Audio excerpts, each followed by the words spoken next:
There is a big difference between coming up with an idea for a screenplay and coming up with a good idea for a screenplay. I mean, the former, there's lots of ways to come up with ideas. A story you want to see, combine ideas from two stories you like, steal from real life, even start with a creative prompt. And there are a zillion of those online that you can find, like 300 story prompts. So all that kind of stuff. Coming up with an idea is not a hard thing. But once you commit to a screenplay, you are choosing to invest your time in it. And frankly, for me, I don't want to waste my time. Yes, it takes a while to write a screenplay, but if you know what you're doing, you can write a solid screenplay in 10 weeks or so. But then comes the marketing and the meetings, the endless notes, especially if it gets optioned or sold. So you are committing a lot of your life to this thing. Coming up with an idea that you think is original is just not enough. It's also gotta be good. And since I'm not giving you fish on this channel, I'm trying to teach you how to fish. We're gonna talk about how to evaluate your ideas to make sure they're good before you start writing. Let's jump in. Coming up with an idea for a movie, especially if you've been exercising that muscle a lot, it's not a hard thing to do. It's pretty easy. And once people find out you're a writer, they're all like, hey, I've got a great idea for a movie you can write. As if you can't come up with ideas on your own, or that I can't come up with them on my own, but thankfully we can. So the question is, how do you know that the idea about a small town family-run hardware store is any good? I mean, maybe it feels original, nobody's really done that, but it's not good, okay? That's a hint. It's not good, at least not yet. So let me give you some tips to consider when creating ideas, and then some tools to evaluate if they're any good. And let me also say here that when I say good, what I mean is it's gonna get some play. Like, people are gonna want to read your script. Okay, that's what I mean by good. I'm not talking about the execution. I'm talking about the idea itself. That if you pitch this idea to somebody, they're going to be like, oh, that sounds like that might be something interesting. I might want to read that. So that's what we're talking about when we say good. Okay, so just to clarify. Tip number one, the best sandboxes for your screenplay to be in are one of the following: sci-fi, action-adventure, horror, or comedy. Really one of those four. I mean, for new writers trying to break in, you're gonna be better off if you're in one of these sandboxes. And the reason you would be better off in one of these sandboxes is all four of these you can do for a lower budget, and they all have built-in audiences. I mean, there's people that just love horror films, and if you put out a horror film, they're gonna go watch it. They're gonna go see it. There's a built-in audience. There's comedy. It's like, hey, it's this kind of comedy. It's a buddy comedy, some college-age kids doing some antics. Like, okay, we're gonna go see that. There's a built-in audience, and they can all be done for a relatively lower budget. So these are some really good sandboxes to play in. So if your idea is outside of these four sandboxes, you're already making it a little harder on yourself, at least initially, to break in. Tip number two, can you boil your idea down to this formula? It's this film meets this film. Now, Hollywood, even though you think they might want new stories, they really don't want new stories. Hollywood doesn't want new stories. They want familiar stories. It's not stories that they've seen, but stories they'd know what to do with if they had them. It's like, okay, I know how to market this. I know what kind of people are going to come to this. I know what I can expect as a return on investment for this film. I kind of know what I'm getting. New stories, Hollywood doesn't really like those. They want familiar stories. The other thing this film meets this film kind of helps with is it helps people envision casting choices. I mean, if they can see a real person playing that role, a real actor, a movie star playing in that movie, they immediately become more interested because there might be a fan of that actor. They want to see that person. Right now, I'm kind of working on two different scripts. They're kind of at different stages. One of them I would encapsulate in this. It is Predator meets Riddick. And I've got another one it's John Wick meets Jason Bourne, but with a female lead. I mean, those are kind of the things that I'm talking about. Like, you can kind of already start to see, like, oh, I can kind of imagine what that movie's kind of like. Not totally, but you can kind of start to get an idea. Tip number three, you want characters that are easy to grasp. Better ideas kind of have archetypal characters. I'll talk about those in a second, but you kind of want characters that people can just like get, like, oh, I get that person, like, oh, it's a spy, or oh, it's this, or oh, it's that, like, I get it, I know who that is. I mean, and just the expression of your idea, people can also start to see the potential for conflict. It's, you know, a spy who's in hiding at a tech company or something like I can automatically start to see what some of those conflicts are. A spy who's a teacher, a spy who's a male worker. Like, I can start to see the different types of conflict I'm going to have. I can understand kind of who the characters are, at least a little, because I've seen them before. They're familiar, harkening back to the other one. Now, archetypal characters, there's generally 12 of them. I am planning to do a video about archetypal characters in the future, but I'm going to run through the list here really quick. You can look it up online. There's a lover, a hero, a magician, an outlaw, an explorer, a sage, an innocent, a creator, a ruler, a caregiver, the everyman, and the jester. So I have all of those types available, and you can kind of start to describe your characters kind of in that way. I mean, if you're familiar with the movie The A-Team, there was a TV show, which I loved the TV show as a kid. The movie's okay for me personally. And in the movie, we've got Hannibal, the main character, who's the hero. We have Face, who is the lover. We have B.A., who is the outlaw, and we have Murdoch, who is the jester.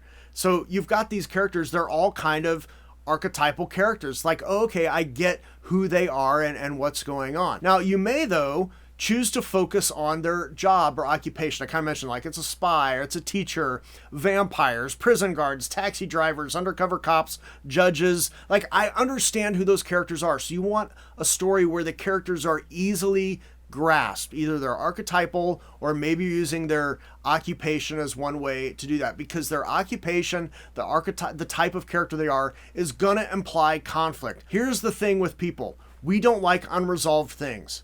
So when you talk to somebody and you're telling about your story and they envision this conflict, they have a desire in them to resolve that conflict. I want that conflict resolved. What's a way to resolve the conflict? Read the story. I want to read the script because I want to know how that's going to work out. How do you have, a vampire judge? Like, how does that work? Like, what's going on? So all of a sudden you've got lots of conflict and people are starting to think about what's happening. So for example, let me give you this. When a prison plane transporting vampires crashes on a secluded island, it's kill or be eaten. Okay, there's a free low-budget horror script for anyone who wants it, but I can get the conflict. I've got prison guards, they're transporting vampires, and now we're on an island. There's some people who are alive, some people who are dead. Like, what's going on? I can see all the conflict. I understand who the characters are at play. I get it. Let me give you one more tip, and then we'll get into some tools to evaluate whether or not it's actually good. So here's another tip to kind of really strive for when you're working on your ideas, is you want to strive for high concept, what's called high concept ideas. Now, high concept simply means that the premise is easy to communicate, and the plot or the central tension is simple and easy to understand. It's like, I get it. There's an asteroid coming. It's going to crash on Earth. We got to blow it up. I get it. Like, that makes sense. I've got a general, a Roman general who becomes a slave and is trying to defy the Roman emperor. Like, I get it. I understand a lot of the things that are going to happen. It makes sense to me. I've got an astronaut that is stranded on Mars and we have to go and get him before he dies. Like, I understand all the conflict. It's high concept things make it easy to communicate the premise, and simple and easy to understand what the tension or the plot is kind of going to be. Now, you're not giving all the details for sure, but I at least kind of understand the trajectory. So you want to strive for more high concept things. Now, before I get into some tools you can use to evaluate whether your idea is actually good. So if you've done all these 4 things, right? I've done these 4 things. I've got my original idea. It still kind of plays. I think it's good. So I'm going to give you some tools to use to evaluate to see, is it really good? before I get into that, just interact in some way. I really appreciate it. Like if you're finding value, subscribe if you haven't done that. I really do appreciate it. Helps other people find the channel. If you want to also help support this channel, that would be great. There's a link for Patreon down below. Please be sure to check that out. I also archive some of my older YouTube videos there, so only patrons can access those. So if that's of interest to you, if you want to help support the channel, I really would appreciate it. Every little bit helps. Thank you so much for doing that. All right, you've got your idea. You think it's good, so let's figure out if it is. So some evaluation tools that you can use to help you decipher that. Number one, you can actually, like in your head, see the poster or the billboard for the film. Now, here's an ugly truth about Hollywood. Here's the thing. If your script is like kind of making through and people are like, hey, should we buy this? Should we not buy it? It gets shown to somebody in the marketing department.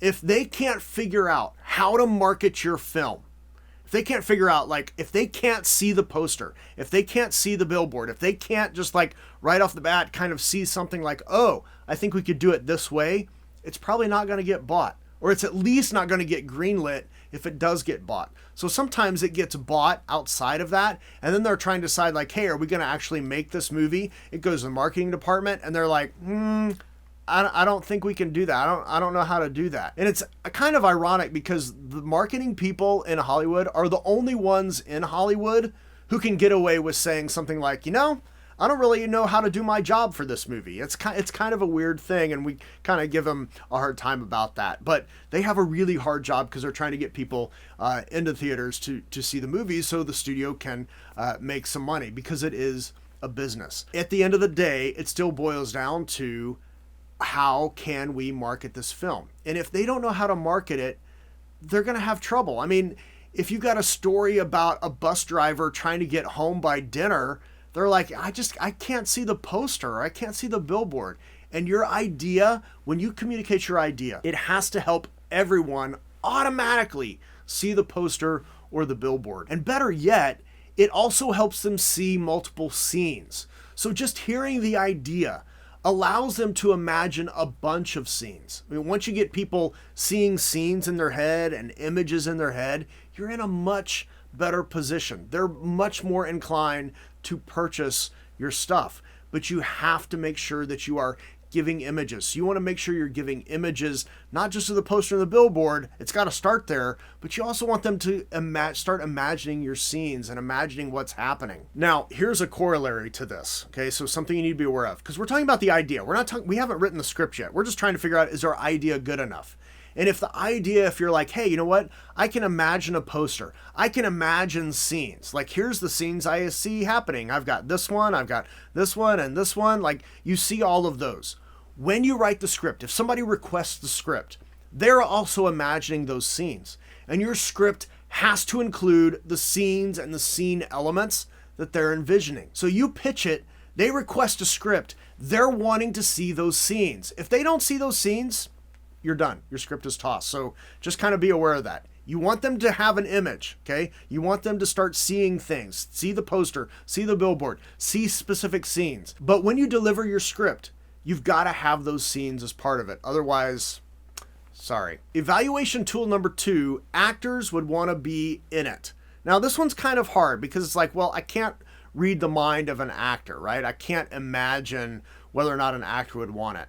Well, the thing you have to realize is the roles in your story, the roles in your idea, they have to be unique and they have to kind of feel new. So they got to like, hey, this idea, it implies there's these new characters, there's these unique characters in this story.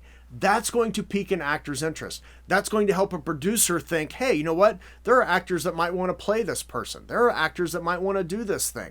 I can envision actors wanting to do it. That's what you want. And when you're talking about the idea, when you're thinking about it and conceptualizing it, the characters themselves kind of need to be a little epic. They kind of need to be a little larger than life. So maybe you have a story about a cop who must fight off a building full of armed terrorists to save his wife. Or maybe a story about a deep sea oil driller who must lead a team to drill a hole on an asteroid before it destroys the Earth.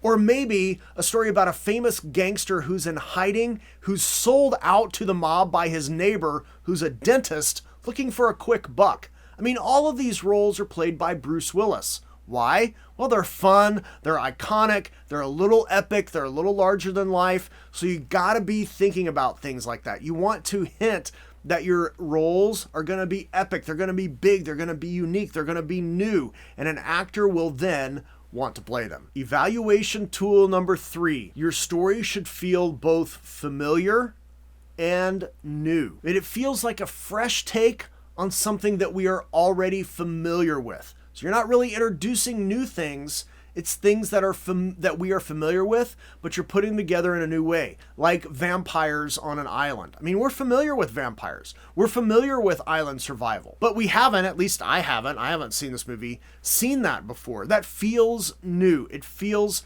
fresh. It feels different. And yet it feels familiar. I understand some of the things that are going to happen, but this is going to be different. I mean, we're vampires on an island.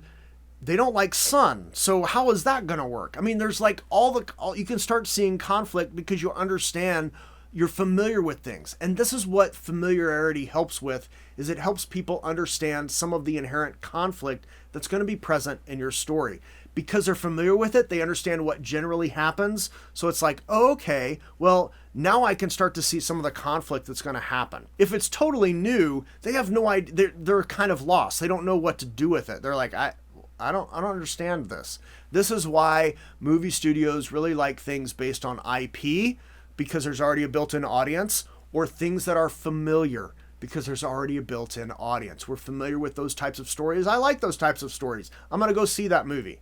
Okay, so that's why this is helpful. Evaluation tool number 4, you can encapsulate your idea in 1 or 2 sentences, also known as a log line. Okay, so if you can't boil it down to 1 or 2 sentences, well, your idea is not there yet. You're not there yet. If you can't boil it down, you're not there. It's still got to do all other things. You got to boil it down. It's also got to create images. It's got to be castable. It's got to feel new and familiar, right? It's got to have all that all at once. And it's got to have all the other stuff that we talked about, all those tips. It's got to be doing all those things. And if you can't do all of that in a log line, if you can't boil it down, this high concept idea, you're just not there yet. People are not going to be as interested. It may not be a good enough idea. Now, it might be a fine idea, and you might execute it perfectly fine, but people aren't going to want to read it. If you want to get people to read it, it's got to have something extra. It's got to be really good. And I don't want you spending time taking the time, because it takes a while to write a script. I don't want you taking the time to write a script that's not going to get any play. If that's what you want to do, if you want to try to sell your stuff, you want to try to get it out there, you got to make sure your idea is really good before you start writing. So make sure you've got good ideas and then worry about writing them. And if you do all this, okay, if you do these 4 things, your idea is then safe. It's safe to write. Now, we still got to do the execution. Okay, we still got to deal with execution. So you still got to actually write a really good story. But your idea is at least safe to continue, because you're seeing scenes, actors want to be in it, it feels familiar, and you can encapsulate the idea in a sentence or 2. Now, it's up to you and the execution, but at least you're going to be starting out in a good spot. Now, if you really want to dive into crafting stories and building a story from idea all the way to finished draft, we are just scratching the surface here. The Screenplay Navigators, my coaching programs, work at your own pace, lots of group things, interacting with other people, and it's about helping you become the screenwriter that you want to be. And we spend a lot of time building your story. And you can book a free call to apply if you think like, hey, that kind of sounds interesting, book a free call. There's a link below. Be sure to check that out. Hopefully all of this has been helpful to you. And if it has, please be sure to like, subscribe, bell, all those things. Your interactions really do help others find this channel. I really do appreciate it. And when you go to tell a story, make sure you have an idea that is safe, making it a good one, and tell a story that matters. See you later.